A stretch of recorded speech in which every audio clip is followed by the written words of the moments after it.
तो कहानी की शुरुआत एक क्रिश्चियन नाम के आदमी से हुआ जो कि एक जियोलॉजिस्ट है। और जैसे ही वो घर पहुंचा तो उसने देखा कि उसकी वाइफ खाना पकाने की बजाय किचन का पाइप ठीक करने में लगी हुई थी। उसके इस घर में आए दिन कोई न कोई प्रॉब्लम आते ही रहते थे। इसीलिए क्रिश्चियन सभी को खुशखबरी यह दिया कि वो लोग अब अपने नए घर में जा रहे हैं, क्योंकि उसकी पोस्टिंग इस शहर से उठाकर दूसरे शहर में कर दिया गया था। सभी लोग यह खबर सुनकर खुश होते हैं और कुछ देर के बाद क्रिश्चियन अपने ऑफिस में आ जाता है। यहाँ से उसे कुछ अपना सामान पैक करना था और आज क्योंकि उसका आखिरी दिन था तो उसे अपनी कोवर्कर के साथ लंच भी करना था। सभी काम खत्म कर लेने के बाद वो यहाँ से जाने ही थे कि एकदम से उसने अचानक एक अलार्म सुना। जैसे ही जल्दी से उसने मॉनिटर्स पर जाकर चेक की तो पता चला कि जमीन का ग्राउंड वाटर अचानक से नीचे की तरफ चला गया है। लेकिन उसके अलावा यहाँ पर कोई और भी किसी तरह की हरकत नहीं हुई। यहाँ पर बिना वजह के ग्राउंड वाटर को नीचे जाना सेंस तो नहीं बना रहा था, इसीलिए वो परेशान हो गया। तब उसके बॉस ने उससे कहने लगा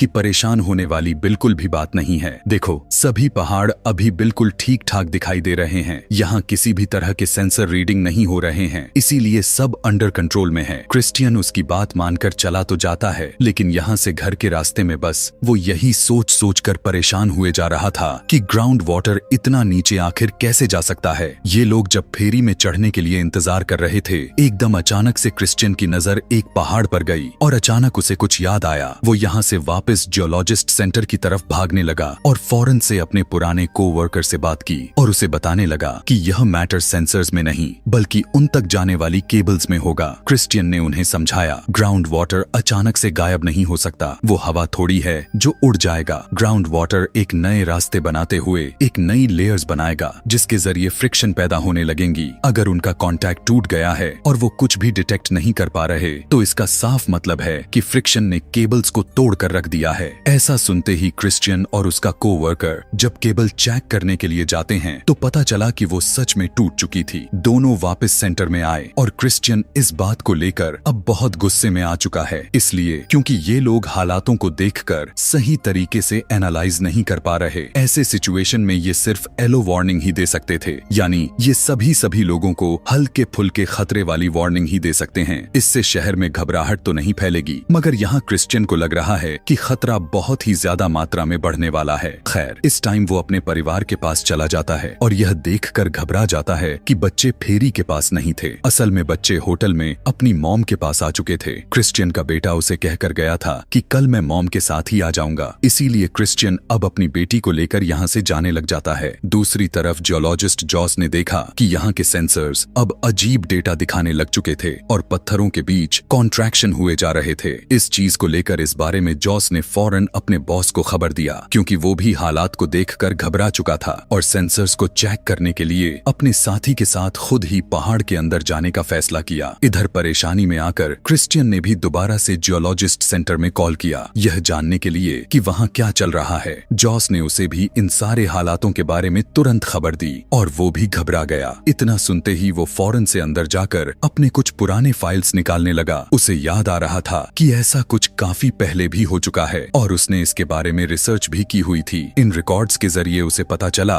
कि असल में पहाड़ फैल नहीं रहे थे बल्कि वो आपस में खींच रहे थे, एक दूसरे की करीब आते जा रहे थे और यही तो साइन था सुनामी आने का। सुनामी आने से पहले समुंदर के आसपास के पहाड़ और जमीन इसी तरह से खींचने लग जाती हैं। उसने बिना देरी किए दोबारा से सेंटर में कॉल लगाया। वो चाहता था कि बॉस को इन सभी डेटा के बारे में बताए, लेकिन बॉस तो इस टाइम पहाड़ के अंदर ही थे और जैसे ही बॉस और उसका साथी पहाड़ से बाहर निकलने का फैसला करने में सोच पाते, अचानक यहाँ पर काफी तेज झटका आता है। पहाड़ कांपने लग चुकी थी, जोर जोर से हिलने लग चुकी थी। इन दोनों को काफी बुरी चोटें भी आते हैं और बॉस के साथी का पैर तो इन्हीं पहाड़ों के मलबे में फंस जाता है। इस भयानक सी खतरनाक टाइम में दोनों का कॉन्टैक्ट जियोलॉजिस्ट सेंटर से टूट चुका था। उन्हें यह भी पता चला कि कई जगहों पर पानी का लेवल नीचे गिरना शुरू हो चुका था, यानी वो भी समझ गए कि सुनामी आने वाला है। यहाँ क्रिश्चियन ने अपने कोवर्कर को कॉल करके कहा कि जियोलॉजिस्ट सेंटर से फौरन अलार्म बजा दो, रेड लाइट देते हुए सभी को शहर से बाहर निकाल दो। मार्गरेट ने सुनामी की अलार्म बजा दिए। सभी लोग अलार्म सुनकर शहर से अब काफी तेजी के साथ निकलने लग चुके थे। शहर के अंदर अफरा तफरी मच गई थी। यहाँ से कुछ ही देर में जब ये लोग अपने कलीग्स को बचाने के लिए पहाड़ के पास जाते हैं तो झलझले के कुछ और भी तेज झटके लगते हैं। सभी पत्थर टूटकर उनमें से एक पत्थर बॉस के सर पर लग जाता है और उसकी वहीं पर मौत हो जाती है। यहाँ क्रिश्चियन अपनी बेटी को लिए सड़क पर मौजूद था। पूरा का पूरा ट्रैफिक जाम हो चुका था और वो तेजी से लोगों को गाड़ियों से बाहर निकलकर ऊपर वाले जगहों पर भागने को कहने लगा। इसी दौरान वो देखता है कि उसकी नेबर 2 कार्स के बीच फंस चुकी थी। वो अपनी बेटी से कहता है कि नेबर के साथ आगे जाओ, मैं उसे बचाकर जल्द ही आता हूँ। दूसरी तरफ हमें होटल का सीन दिखाया गया जहाँ पर क्रिश्चियन की वाइफ ईडन काम किया करती थी। वो दरवाजा नॉक कर करके सभी गेस्ट को अलर्ट कर देती है और उसी दौरान वो नोटिस करती है कि उसका खुद का बेटा कहीं पर भी दिखाई नहीं दे रहा था। दूसरी तरफ क्रिश्चियन ने भी अपनी नेबर को बचाने में कामयाब हो चुका था। वो उसे सहारा देते हुए ऊपर की तरफ लेकर जाने की कोशिश में लगा हुआ ही था, पर उसने देखा कि अब पूरा सुनामी उनके बहुत ही करीब आ चुकी थी। इस टाइम में वो ज्यादा खींच नहीं सकता था, इसीलिए वो अपने नेबर को लेकर एक कार के अंदर बैठ जाता है और उसी टाइम सुनामी का पानी उनकी कार को भी हिट कर देता है और ये दोनों बेहोश हो जाते हैं। होटल में अब ईडन को उसका बेटा तो मिल चुका था। जैसे ही वो उसे और गेस्ट को लेकर बाहर जाती है कि वो देख पाती है कि इमरजेंसी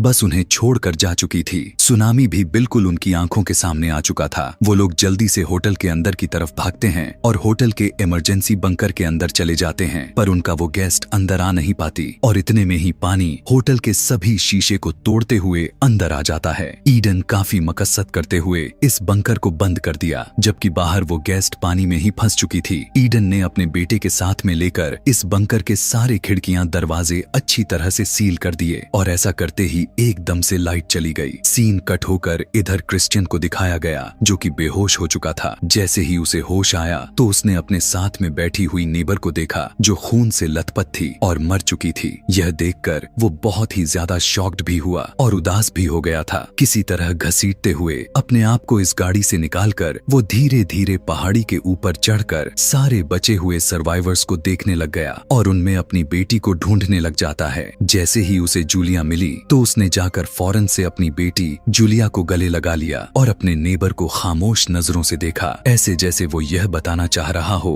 कि मैं तुम्हारी वाइफ को नहीं बचा सका, इसीलिए मुझे प्लीज माफ कर दो। यहाँ पर जियोलॉजिस्ट सेंटर में जॉस को उस आदमी की कॉल आई जो बॉस के साथ पहाड़ों में फंसा हुआ था। वो जॉस को बताता है कि उनकी अपने बॉस की मौत हो चुकी है। ऐसी खबर सुनकर सभी लोग सदमे में चले जाते हैं। इधर क्रिश्चियन को अब अपनी वाइफ और अपने बेटे के लिए फिक्र होने लगी थी। टूरिस्ट बस अभी तक यहाँ पर नहीं पहुँची थी, इसीलिए उसने खुद ही होटल जाकर चेक करने का फैसला किया और अपनी बेटी को अपने नेबर के हवाले कर दिया। इधर होटल के बेसमेंट का सीन दिखाया गया। बेसमेंट में पानी अंदर आने की वजह से ईडन और उसका बेटा दरवाजे को दबाए हुए थे। ईडन ने अपने बेटे को कहा कि तुम यहाँ पर ध्यान रखो, मैं जरा वेंट के जरिए यहाँ से बाहर निकलने का रास्ता ढूंढ कर आती हूँ। जैसे ही वो दरवाजे से हटी तो पानी और भी तेजी से अंदर भरने लग जाता है और उसका बेटा मॉम पर गुस्सा हो जाता है कि मैं यह सब नहीं कर रहा। ईडन को भी काफी गुस्सा आता है कि इस मुश्किल वक्त में पता नहीं उसका बेटा क्या करना चाह रहा था। इस टाइम यहाँ पर एक और भी आदमी था। रास्ता न मिलने पर वो भी काफी पैनिक हो जाता है और ईडन से कहने लगा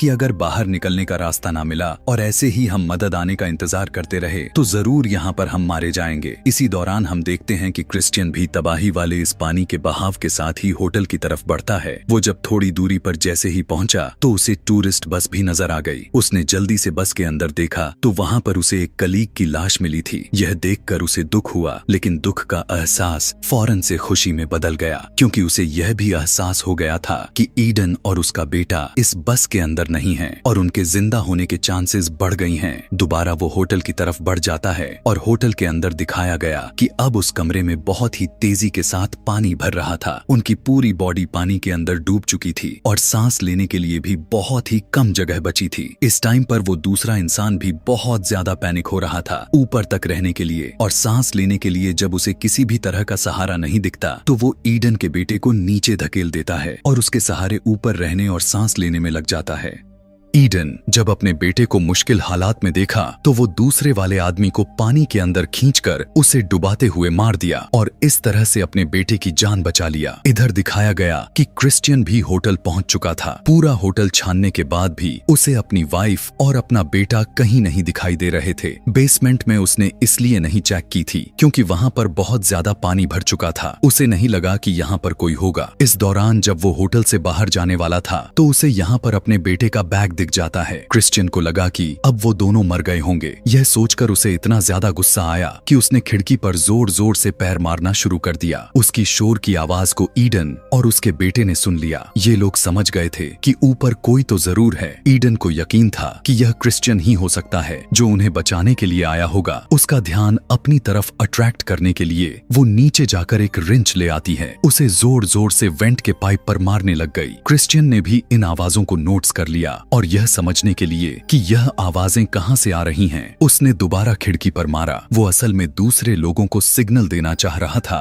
कि वो यहाँ पर आ चुका है। ईडन और उसका बेटा भी खुश हो चुके थे, लेकिन उनकी खुशी कुछ ही पल की थी। अब वेंट्स में भी पानी आना स्टार्ट हो चुका था। क्रिश्चियन उन लोगों को बचाने के लिए बेसमेंट के अंदर पानी से होता हुआ चला गया, जबकि यहाँ पर ईडन अपने बेटे से कहा, तुम परेशान मत होना, मैं बाहर का दरवाजा खोलने की कोशिश करती हूँ। यह कहकर वो पानी के अंदर चली गई और बेसमेंट का दरवाजा खोलने लग गई। वो यह नहीं जानती थी कि क्रिश्चियन भी इसी दरवाजे को खोलने की कोशिश कर रहा था। आखिरकार दोनों की एफर्ट्स मिलकर फाइनली यह दरवाजा खुल जाता है। दरवाजे के खुलते ही ये दोनों एक दूसरे को देखकर बहुत ही ज्यादा खुश हो जाते हैं। फिलहाल क्रिश्चियन ईडन से कहने लगा कि तुम सीढ़ियों की तरफ से तैरते हुए ऊपर जाओ, मैं अपने बेटे को बचा कर लाता हूँ। क्रिश्चियन का बेटा भी अपने डैड को देखकर इस तरह से खुश हुआ था जैसे उसे सब कुछ मिल गया था। क्रिश्चियन अपने बेटे से कहा, चलो आओ बाहर निकल चलते हैं, मगर वो तो अब बहुत ही ज्यादा डरा हुआ कांप रहा था। वो इस पानी के अंदर नहीं जाना चाहता था, लेकिन क्रिश्चियन उसे समझाता है कि अगर वो यहीं पर रहे तो फिर मारे जाएंगे, इसीलिए उन्हें यह कदम उठाना ही पड़ेगा और खतरा मोल लेते हुए पानी के अंदर तैरना पड़ेगा। काफी देर तक ये दोनों तैरते रहे, लेकिन फिर ईडन के बेटे की सांसें रुकने लग गईं और उसे बचाने के लिए क्रिस्टन ने उसे अपने मुंह से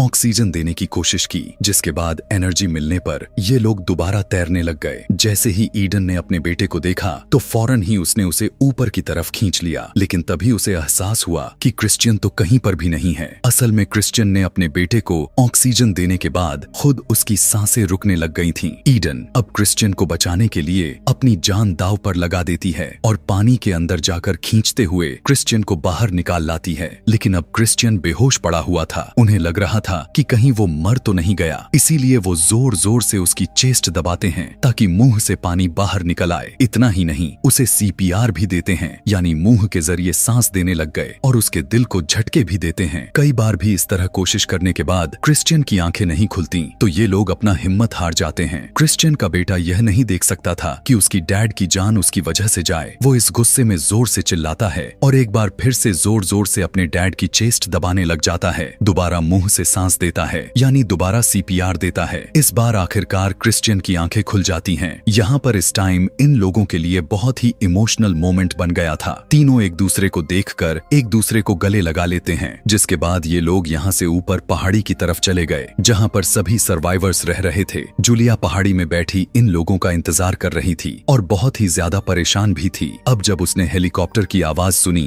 तो और भी ज्यादा उदास हो गई, क्योंकि उसे लग रहा था कि उसकी फैमिली नहीं आएगी और बस उसे ही रेस्क्यू किया जाएगा। वो अभी हेलीकॉप्टर में जाने को तैयार भी नहीं थी। बेचैनी उसकी बढ़ती चली जा रही थी कि तभी उसने दूर से आते हुए अपने मॉम डैड और अपने बड़े भाई को देख लिया। यह देखते ही उसके जान में जान आ गई थी। वो भागते हुए अपने डैड की तरफ गई और उसकी फैमिली उसे अपने गोद में उठा लिया। ये पूरी फैमिली बहुत ज्यादा खुश थे, क्योंकि इतनी बड़ी आफत के बावजूद भी वो एक दूसरे से दोबारा मिल पा रहे थे। यह ऐसा ही था कि जैसे उन्हें एक नई जिंदगी मिली हो। इन लोगों को भी अब रेस्क्यू कर लिया जाता है और इसी के साथ यह कहानी यहीं पर खत्म हो जाती है।